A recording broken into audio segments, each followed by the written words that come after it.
దళితుల పాలిట దుర్మార్గంగా వ్యవహరిస్తున్న కాంగ్రెస్ సర్కార్ ఎన్నికలకు ముందు చేవెళ్ల వేదికగా కపట నాటకాన్ని రక్తిగట్టించింది. ఆ నాటకానికి కాంగ్రెస్ పెట్టిన పేరు ఎస్సీ ఎస్టీ డిక్లరేషన్. అంబేద్కర్ అభయహస్తంతో పాటు మొత్తం 15 హామీలను గుప్పించింది. ఇంతకీ ఎస్సీ ఎస్టీ డిక్లరేషన్లో భాగంగా కాంగ్రెస్ ప్రకటించిన హామీలేందో ఇప్పుడు చూద్దాం.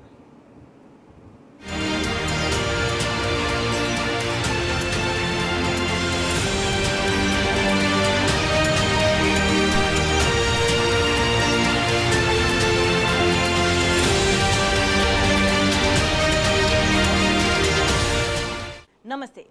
బోధించు, సమీకరించు, పోరాడు. భరతజాతి మహనీయుడు, హక్కుల దేవుడు అంబేద్కర్ ఇచ్చిన గొప్ప సందేశం ఇది. కానీ అంబేద్కర్ చెప్పిన సందేశాన్ని కాంగ్రెస్ మరోలా అమలు చేస్తుంది. ఆశలు చూపి గద్దెనెక్కు, డిక్లరేషన్లతో మోసగించు, హామీలు తుంగలో తొక్కి వేధించు.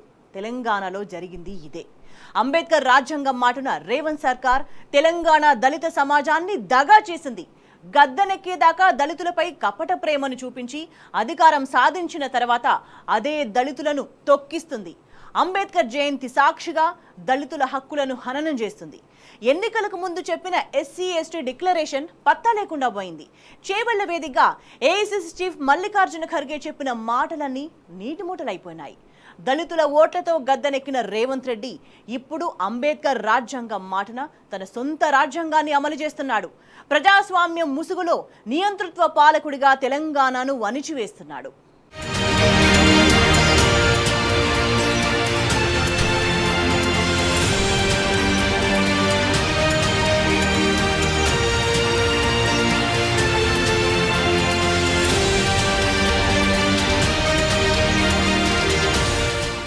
దళిత జీవితాల్లో వెలుగులు తెస్తామని ఎన్నికలకు ముందు కాంగ్రెస్ ప్రగల్భాలు పలికింది. చేవెళ్ల వేదికగా ఎస్సీ ఎస్టీ డిక్లరేషన్ పేరుతో గంపెడు హామీలు గుప్పించింది. కానీ అధికారం సాధించి ఏడాదిన్నర కావస్తున్నా ఒక్కటంటే ఒక్క హామీని కూడా అమలు చేయలేదు. గత కేసీఆర్ ప్రభుత్వం దళితుల జీవితాల్లో వెలుగులు నింపేందుకు దళిత బంధు పథకాన్ని అమలు చేశారు. దళిత బంధు కంటే ఎక్కువగా ఒక్కొక్కరికి 12 లక్షలు ఇస్తామని కాంగ్రెస్ అంబేద్కర్ అభయహస్తం పేరుతో ప్రచారాలు చేసింది. కానీ ఇప్పటికీ అంబేద్కర్ అభయహస్తం అమలు చేయలేదు.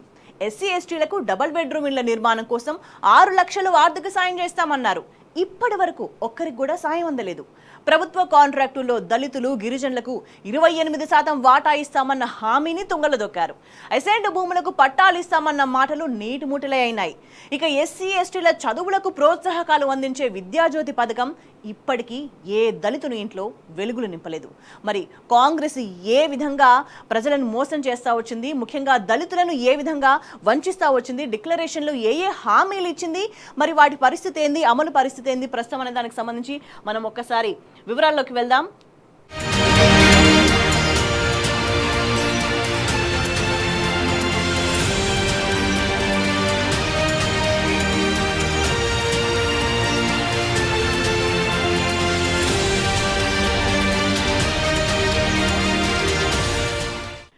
రైట్, మనం ఇక్కడ చూస్తే చేవెళ్ల ఎస్సీ ఎస్టీ డిక్లరేషన్ సాక్షిగా ఏ హామీలు ఇచ్చింది కాంగ్రెస్ అధికారంలోకి రాకముందు, మరి వచ్చిన తర్వాత పరిస్థితి ఏంటి, ఏ విధంగా దళితులను దగా చేస్తుంది, అణిచివేస్తుంది అన్న దానికి సంబంధించి మనం వివరంగా చూద్దాం.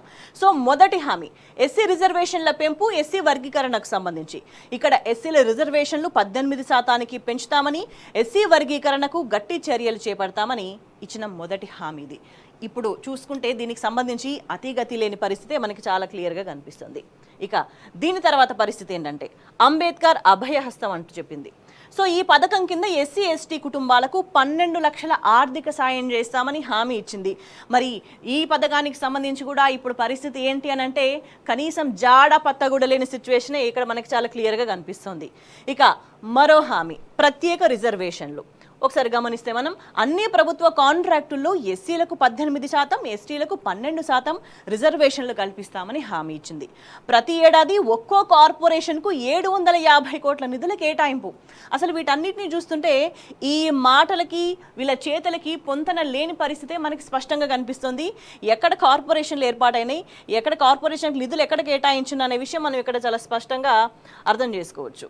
ఇక మరో హామీ ఇందిరమ్మ పక్కా ఇళ్ల పథకం. సో ఇల్లు లేని ప్రతి ఎస్సీ ఎస్టీ కుటుంబానికి ఇంటి స్థలం, ఇంటి నిర్మాణానికి 6 లక్షలు ఇస్తామని హామీ ఇచ్చింది. కానీ దీని అమలు సంగతి చూస్తే ఎక్కడ కూడా కనీసం దాఖలాలే కనిపించట్లేదు. ఇక మరోవైపు గమనిస్తే అసైన్డ్ భూముల పునరుద్ధరణ సమాన హక్కులు అనేది ఈ అంశం కింద చూస్తే బీఆర్ఎస్ సర్కార్ లాక్కున్న అసైన్డ్ భూములన్నీ తిరిగి లబ్ధిదారులకు అప్పగింత. దీని తర్వాతనే ప్రభుత్వం భూములను సేకరిస్తే పట్టా భూములతో సమానంగా అసైన్డ్ భూములకు పరిహారం. ఇది ఎంత బ్లండర్గా కనిపిస్తుందంటే దళితులకు బీఆర్ఎస్ లాక్కున్న అసైన్డ్ భూములన్నీ తిరిగి లబ్ధిదారులకు అప్పగిస్తామని వీళ్ళు ఇచ్చిన హామీ, మరి వాస్తవ పరిస్థితి చూస్తే ఎట్లా ఉందంటే అసైన్డ్ భూములను అన్యాయంగా గుంజుకుంటున్న పరిస్థితి, దౌర్జన్యంగా గుంజుకుంటున్న పరిస్థితి చాలా స్పష్టంగా కనిపిస్తుంది. దీని పరిస్థితి ఏంది, ఈ హామీ పరిస్థితి ఏంటంటే ఏమీ లేదనేది స్పష్టంగా అర్థమవుతుంది. ఇంకోవైపు పోడు పట్టాల పంపిణీ అంటూ మరొక హామీ ఇచ్చింది. ఇందులో భాగంగా సోనియా గాంధీ గారి నాయకత్వంలో కాంగ్రెస్ తెచ్చిన అటవీ హక్కుల చట్టం అమలు. ఏం చేస్తుంది కాంగ్రెస్ ప్రభుత్వం? ఇవాళ తెలంగాణలో అడవులను నాశనం చేస్తుంది. అడవులు లేకుండా మొత్తం అన్ని పెకిలించేసే ప్రయత్నాలు ముమ్మరంగా చేసుకుంటూ పోతుంది. అడవులు లేకుండా రాష్ట్రాన్ని నాశనం చేస్తుంది. ఇక్కడ చూస్తే అర్హులైన అందరికీ పోడు భూముల పట్టాలు పంపిణీ. ఇక దీనికి సంబంధించి అతీగతి లేదనేది స్పష్టంగా అర్థమవుతుంది. ఇక మరోవైపు చూస్తే 7వ హామీ కింద సమ్మక్క సారక్క గిరిజన గ్రామీణ అభివృద్ధి పథకం. మరి ఈ పథకం కింద ప్రతి గూడెం, తండా, గ్రామ పంచాయతీలకు ఏటా 25 లక్షల కేటాయింపు. దీనికి సంబంధించి ఎట్లా ఉందని మరి ఆ గూడెంలో, తండాలలో, గ్రామ పంచాయతీలకు సంబంధించి ప్రజలను అడిగితే దీని అమలు పరిస్థితి ఏందనంటే వాళ్ళే సమాధానాలు చెప్తారు. ఇక నెక్స్ట్ మనం చూస్తే 3 ఎస్సీ కార్పొరేషన్లను ఏర్పాటు చేస్తామని ఇంకొక హామీ ఇచ్చింది. మాదిగా, మాల, ఇతర ఎస్సీ ఉపకులాలకు కొత్తగా 3 ఎస్సీ కార్పొరేషన్లను ఏర్పాటు చేస్తామని చెప్పింది. ప్రతి ఏడాది ఒక్కో కార్పొరేషన్కు 750 కోట్ల నిధులను కేటాయిస్తామని హామీ ఇచ్చింది.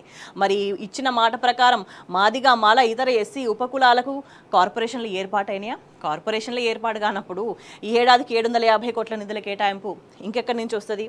సో ఇది కాంగ్రెస్ ఇచ్చిన మాటలు, వాటి అమలు పరిస్థితి, చేతలు ఎంత దూరంగా ఉన్నాయో, మాటలకి దూరంగా ఉన్నాయో అర్థమవుతుంది. ఇంకోటి 3 ఎస్టీ కార్పొరేషన్లను కూడా ఏర్పాటు చేస్తామని హామీ ఇచ్చింది చేవెళ్ల డిక్లరేషన్లో. తుకారాం ఆదివాసీ కార్పొరేషన్, సంత్ సేవాలాల్ లంబాడ కార్పొరేషన్, ఎరుకుల కార్పొరేషన్లను ఏర్పాటు చేస్తామని చెప్పింది.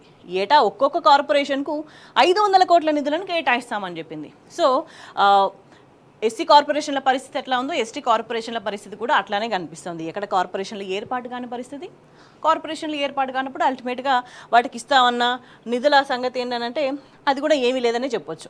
ఇక నెక్స్ట్ గమనిస్తే 5 కొత్త ఐటీడీఏలు, 9 సూపర్ స్పెషాలిటీ ఆసుపత్రులు ఏర్పాటు చేస్తామని.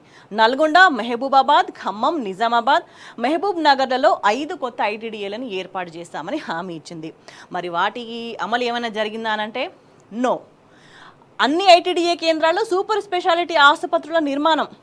ఇక దీనికి సంబంధించి ఈ సమాధానం ఏంటిదనంటే ఇక్కడ కూడా ఏది ఏర్పాటు కాలేదు అనేదే మనకి చాలా స్పష్టంగా అర్థమవుతుంది.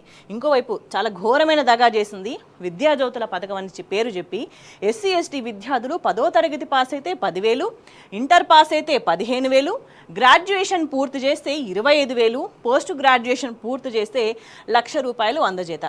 ఏ విధంగా హామీలు ఇచ్చిందంటే మీరు చదువుకోండి చాలు, మీ జీవితం అద్భుతంగా ఉంటుంది, మాకు అధికారం అప్పచెప్పండి, మీ జీవితాన్ని అద్భుతంగా తీర్చిదిద్దుతామన్న విధంగా ఈ హామీలన్నీ చూస్తే స్పష్టంగా అర్థమవుతుంది.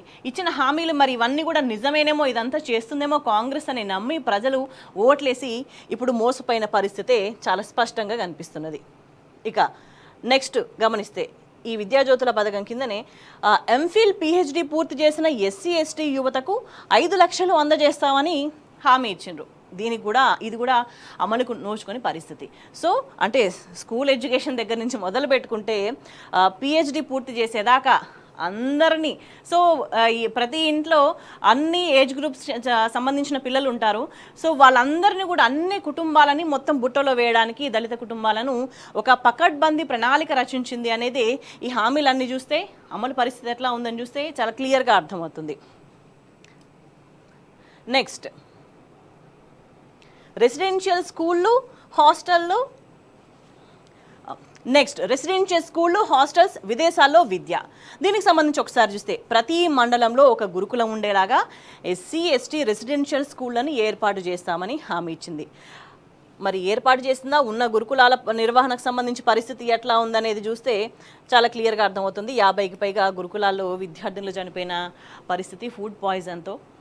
నెక్స్ట్, ప్రతి ఏడాది నిర్ణీత కాలంలో ఫీజు రియంబర్స్మెంట్ చెల్లింపు, దీనికి సంబంధించి కూడా ఇది కూడా ఏమీ చేయలేదు, ఏమీ అమలు చేయని పరిస్థితి.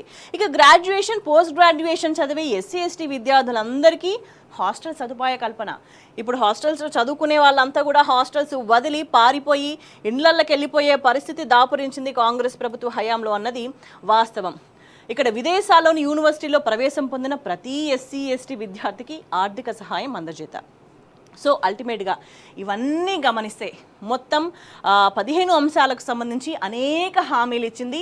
ఏ విధంగా అయితే దళితులందరినీ కూడా, దళిత కుటుంబాలన్నింటినీ కూడా బుట్టలో వేసుకోవచ్చు, ఏ హామీలు ఇస్తే వీళ్ళంతా నమ్ముతారో, వాళ్ళ జీవితాలు బాగవుతాయని వాళ్ళకి ఒక హోప్ వస్తుందో అవన్నీ చెప్పేసింది. కానీ ఇప్పటివరకు మొదటి నుంచి చూస్తే ఆఖరి వరకు కూడా వీళ్ళు చేవళ్ళ డిక్లరేషన్లో చెప్పిన అంశాలన్నింటిలో ఏ ఒక్కటి కూడా అస్సలు అమలు కాని సిచ్యువేషనే క్లియర్గా కనిపిస్తుంది. కాంగ్రెస్ అంటే దగా, దగా అంటే కాంగ్రెస్ అనేది మరొక్కసారి ప్రూవ్ అయిందనేది ఈ హామీలన్నింటినీ కూడా, ఈ డిక్లరేషన్లో, చేవళ్ళ డిక్లరేషన్లో ఇచ్చిన హామీలన్నీ చూస్తే చాలా స్పష్టంగా అర్థమవుతుంది. మరి ఈ విధంగా హామీలు ఇచ్చినప్పుడు ఎంతో కొంతైనా అమలు చేయాలి కదా, ఎంతో కొంత అమలు చేయాలి. సో ఏ మేరకు వీటన్నిటిని అమలు చేసింది కాంగ్రెస్ ప్రభుత్వం అని అంటే ఎక్కడ కూడా అమలు చేయని సిచ్యువేషన్. పైపెచ్చు ఎవరైతే అడుగుతారో, మీరు ఇచ్చిన హామీలను అమలు చేయండి అని అడుగుతారో వాళ్ళ మీద అన్యాయంగా, దౌర్జన్యంగా వ్యవహరిస్తున్న పరిస్థితులే చాలా స్పష్టంగా కనిపిస్తుంది.